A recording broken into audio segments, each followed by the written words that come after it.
Praise Lord. നിങ്ങളെ എല്ലാവരെയും blessed മോർണിംഗിലേക്ക് യേശു ക്രിസ്തുവിൻ്റെ നാമത്തിൽ സ്വാഗതം ചെയ്യുന്നു.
പ്രിയരെ, അനുഗ്രഹിക്കപ്പെട്ട ഒരു പ്രഭാതം കൂടെ നമ്മുടെ ജീവിതത്തിൽ അനുവദിച്ചതാണ്.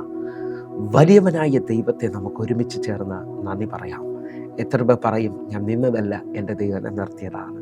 ഒന്നുകൂടെ പറഞ്ഞു കഴിഞ്ഞാൽ 2024 സെപ്റ്റംബർ മാസം 26 തീയതി വരെയും എന്നെയും എൻ്റെ കുടുംബത്തെയും കണ്ണിലെ കൃഷ്ണമണി പോലെ കാക്കുകയും കരുതുകയും വഴി നടത്തുകയും ചെയ്ത എല്ലാ വിധങ്ങൾക്കുമായി നന്ദി പറഞ്ഞുകൊണ്ട് ഈ പ്രഭാത ചിന്തയിലേക്ക് നമുക്ക് ഒരുമിച്ച് അടുത്തു വരാം. തകർന്നു പോയ നിങ്ങളുടെ ജീവിതത്തിൽ വേഗത്തിൽ ഒരു അത്ഭുതം ദൈവം ചെയ്യുവാൻ പ്രിയരെ, പ്രാരംഭവാക്യത്തിലേക്ക് യോന പ്രവാചകന്റെ പുസ്തകം 4-ാം അധ്യായം അതിന്റെ 6-ാമത്തെ വാക്യം. യോനയെ അവന്റെ സങ്കടത്തിൽ വിടുവിക്കുവാൻ തക്കവണ്ണം അവന്റെ തലയ്ക്ക് തണൽ ആകേണ്ടതിന് യഹോവയായ ദൈവം ഒരു ആവണക്ക് കൽപ്പിച്ചുണ്ടാക്കി. അത് അവന് മീതെ വളർന്നു പൊങ്ങി. യോന ആവണക്ക് നിമിത്തം അത്യന്തം സന്തോഷിച്ചു. പ്രിയരെ, പ്രഭാതത്തിൽ ദൈവം നമ്മോട് ഇടപെട്ട അനുഗ്രഹിക്കപ്പെട്ട വചനത്തിനായി നമുക്ക് ഒരുമിച്ച് ചേർന്ന് ദൈവത്തിന് നന്ദി പറയാം. എല്ലാ ദൈവമക്കളും ആഗ്രഹിക്കുന്ന കാര്യമാണ് അവരുടെ ജീവിതത്തിൽ വേഗത്തിൽ ഒരു ദൈവപ്രവൃത്തി നടക്കണമെന്നുള്ളത്. വിശ്വസിക്കാമെങ്കിൽ, ആശ്രയിക്കാമെങ്കിൽ ഈ പ്രഭാതം നിങ്ങളുടെ ജീവിതത്തിൽ ഒരു അത്ഭുതം നടക്കാൻ പോവുകയാണ്. ഇന്ന് ഞാനും നിങ്ങളും കേട്ട ദൈവവചനത്തിന്റെ പ്രത്യേകത, യോന പ്രവാചകൻ വലിയ സങ്കടത്തിലായിരുന്നു. ഹല്ലേലൂയ. നിങ്ങൾക്കൊന്നുകൂടെ ശ്രദ്ധിക്കാമെങ്കിൽ ആ സങ്കടത്തിന്റെ മധ്യത്തിൽ ദൈവം വേഗത്തിൽ തനിക്കൊരു അത്ഭുതത്തെ ചെയ്യുകയാണ്. തൻ്റെ ജീവിതത്തിൽ വലിയ നിരാശകളും വലിയ വിഷമത്തിലുമായിരുന്നു യോനായിരുന്നു. ആ വാക്യത്തെ നിങ്ങൾക്ക് ശ്രദ്ധിക്കാമെങ്കിൽ യോന പ്രവാചകന്റെ പുസ്തകം 4-ാം അധ്യായം അതിന്റെ 3-ാമത്തെ വാക്യം. ആകയാൽ യഹോവേ, എൻ്റെ പ്രാണനെ എടുത്തുകൊള്ളണമേ, ജീവിച്ചിരിക്കുന്നതിനേക്കാൾ മരിക്കുന്നത് എനിക്ക് നന്ന് എന്ന് പറഞ്ഞു. യോന ദൈവത്തിന് മുമ്പാകെ നിരാശപ്പെട്ടുകൊണ്ട് ജീവിതം മടുത്തു എന്ന് പറഞ്ഞുകൊണ്ട് നിൽക്കുമ്പോൾ ഞാൻ നിങ്ങൾ കുറിവാക്യമായി വായിച്ചു കേട്ട വാക്യം, തൻ്റെ സങ്കടത്തിൽ വിടുവിക്കേണ്ടതിന് വേണ്ടി ദൈവം വേഗത്തിൽ ഒരു ആവണക്കിനെ കൽപ്പിച്ചുണ്ടാക്കുകയാണ്. ആ ആവണക്ക് നിമിത്തം യോന അത്യന്തം സന്തോഷിച്ചാണ് അവിടെ ഇരിക്കുന്നത്. നിങ്ങൾ വിശ്വസിക്കുന്നവരാണെങ്കിൽ ഈ വചനം പ്രഭാതത്തിൽ കേൾക്കുമ്പോൾ നാളുകൾ സങ്കടപ്പെട്ടുകൊണ്ടിരിക്കുന്ന, നാളുകൾ വഴി അടഞ്ഞുകൊണ്ട് ഇനി എങ്ങനെയെന്ന് ചോദിക്കുന്ന ചോദ്യവുമായിട്ട് എന്നെ ശ്രദ്ധിക്കുന്നവർ, ജീവിതത്തിൽ പ്രശ്നമോ പ്രതികൂലമോ വേദനയൊക്കെ വരുമ്പോൾ, രോഗം വരുമ്പോൾ സാധാരണപ്പെട്ടവരെല്ലാം ചിന്തിക്കുന്നത് മരിച്ചാൽ മതി എന്നാണ്. ആ നിലയിൽ ഈ പ്രഭാതത്തിൽ ശ്രദ്ധിക്കുന്ന നിങ്ങൾക്കും വേണ്ടി കർത്താവ് ഒരു ഭയങ്കര അത്ഭുതം ചെയ്യാൻ പോവുകയാണ്. വിശ്വസിക്കുന്നവരുണ്ടെങ്കിൽ വേഗത്തിൽ എനിക്കും നിങ്ങൾക്കും വേണ്ടി ഒരു അത്ഭുതത്തെ ചെയ്യാൻ എൻ്റെ ദൈവത്തിന് കഴിയും. ഹല്ലേലൂയ.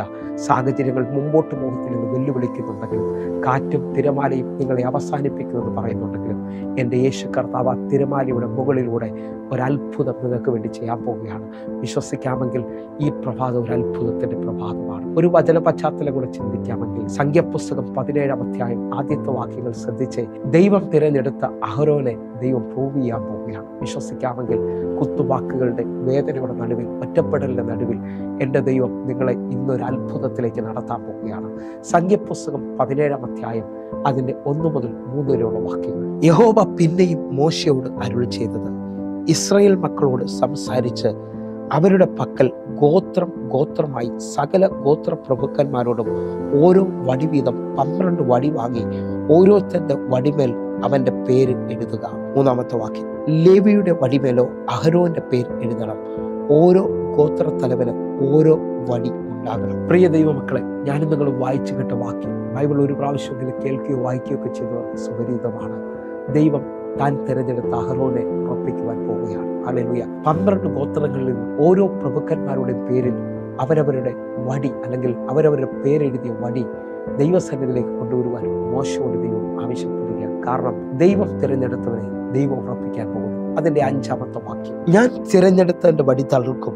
ഇങ്ങനെ ഇസ്രായേൽ മക്കൾ നിങ്ങൾക്ക് വിരോധമായി പിറുപിറുക്കുന്നത് ഞാൻ നിർത്തലാക്കും. വിശ്വസിക്കുന്നവരുണ്ടെങ്കിൽ ഈ വചനത്തിൽ ഉറപ്പിച്ചോ, ദൈവമാ നിന്നെ വിളിച്ചതെങ്കിൽ ആ പട്ടണത്തിൽ, ആ കുടുംബത്തിൽ, ആ ബന്ധുക്കാരുടെ നടുവിൽ, ഹല്ലേലൂയ, ദൈവം നിന്നെ വിളിച്ചിട്ടുണ്ടെങ്കിൽ, ദൈവം നിന്നെ തിരഞ്ഞെടുത്തിട്ടുണ്ടെങ്കിൽ ദൈവം ഉറപ്പിക്കാൻ പോവുകയാണ്. ദൈവം പറയുന്നു, നിങ്ങൾക്ക് വിരോധമായി എഴുന്നേറ്റ പിറുപിറുപ്പിനെ ഞാൻ നിർത്തലാക്കും. ഹല്ലേലൂയ. 7-8 വാക്യങ്ങൾ കൂടെ നമുക്ക് ഒരുമിച്ച്. മോശ വടികളെ സാക്ഷ്യകൂടാരത്തിൽ യഹോവയുടെ സന്നിധിയിൽ വെച്ചു. 8-ാമത്തെ വാക്യം, പിറ്റേന്നാൾ മോശ സാക്ഷ്യകൂടാരത്തിൽ കിടന്നപ്പോൾ ലേവി ഗൃഹത്തിലുള്ള അഹരോന്റെ വടി തളർത്തിരിക്കുന്നത് കണ്ടു. അത് തളർത്തു, പൂത്തു, ബദാം ഫലം കായ്ച്ചിരിക്കുന്നു. പ്രിയരെ, ഈ 2 വാക്യങ്ങൾ നമ്മുടെ ഹൃദയത്തിൽ ഉറപ്പിക്കണം. ഈ 2 വാക്യത്തിനകത്ത് 12 ഗോത്രങ്ങളിൽ 12 പേരെഴുതിയ വടിയുമായിട്ടാണ് മോശ സാക്ഷ്യകൂടാരത്തിൽ ദൈവത്തിന്റെ സന്നിധിയിലേക്ക് ചെല്ലുന്നത്. എന്നാൽ ദൈവം തിരഞ്ഞെടുത്ത വടിയെ ദൈവം ഫലം കായ്പിക്കുവാൻ പോവുകയാണ്. ഒറ്റ രാത്രി കൊണ്ട്.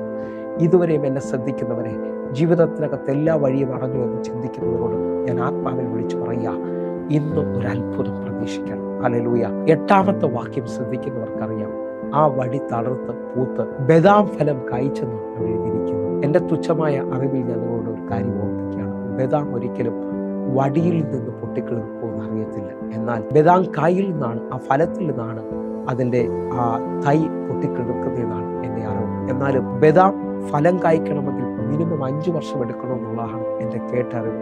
എന്നാൽ ഒറ്റ രാത്രി കൊണ്ട് ദൈവം ഒരു വടിയെ തളർപ്പിച്ച് പൂത്ത് ഫലം കായ്ക്കുന്ന അനുഭവത്തിലേക്ക് കൊണ്ടുവരിക. ആ ദൈവത്തെയാണ് ഇന്ന് ഞാനിത് നിങ്ങൾ സേവിക്കുന്നത്. വേഗത്തിൽ നിങ്ങളുടെ ജീവിതത്തിനകത്ത് തടസ്സമാണെന്നും വേദനയാണെന്നും രോഗമാണെന്നും പ്രശ്നമാണെന്ന് പറയുന്ന അനുഭവത്തിൽ നിന്ന് ഒരത്ഭുതത്തെ ദൈവം ചെയ്യാൻ പോകുകയാണ്. വിശ്വാസത്തോടുകൂടെ നമുക്ക് ഒരുമിച്ച് അതിനെ സ്വീകരിക്കാം. കണ്ണുകൾ അടച്ചാട്ടെ. ഞാൻ ഒരുമിച്ച് എന്നെ കാണുന്നവർക്ക് വേണ്ടി പ്രാർത്ഥിക്കാൻ പോകുന്നു. വേഗത്തിൽ തകർച്ചയിൽ നിന്നും ഒരത്ഭുതം നിങ്ങൾ പ്രതീക്ഷിച്ചാട്ടെ. കണ്ണുകൾ അടയ്ക്കാം. ഞങ്ങളെ സ്നേഹിക്കുന്ന ഞങ്ങളുടെ നല്ല ദൈവമേ, പൂർണ്ണ ഹൃദയത്തോടെ എന്നെ കാണുന്ന, എന്നെ കേൾക്കുന്ന ഓരോ മക്കൾക്കുമായി പ്രാർത്ഥിക്കുന്നു. ഇതൊരത്ഭുതത്തിന്റെ പ്രഭാതമായി തീരട്ടെ. കർത്താവേ, ഇവരെ മാനിക്കണമേ, ഇവരെ അനുഗ്രഹിക്കണമേ. യേശുവിൻ നാമത്തിൽ പ്രാർത്ഥിക്കുന്നു. കേൾക്കണം പിതാവേ.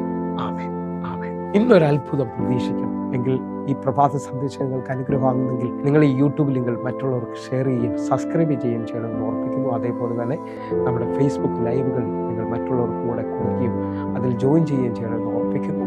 കർത്താവ് നിശ്ചയമായി നിങ്ങളെ അനുഗ്രഹിക്കും. എല്ലാ ദിവസവും വൈകിട്ട് സൂമിൽ 6 മണിക്ക് നമുക്ക് ആരാധന നടക്കുന്നത്. ചില വർഷങ്ങൾ കഴിഞ്ഞു, അല്ലെങ്കിൽ എന്നാലും അനേക ആയിരങ്ങൾക്ക് ഇന്നും അത് അനുഗ്രഹമായിക്കൊണ്ടിരിക്കുന്നു. ഞാൻ നിങ്ങളെ ക്ഷണിക്കുന്നു.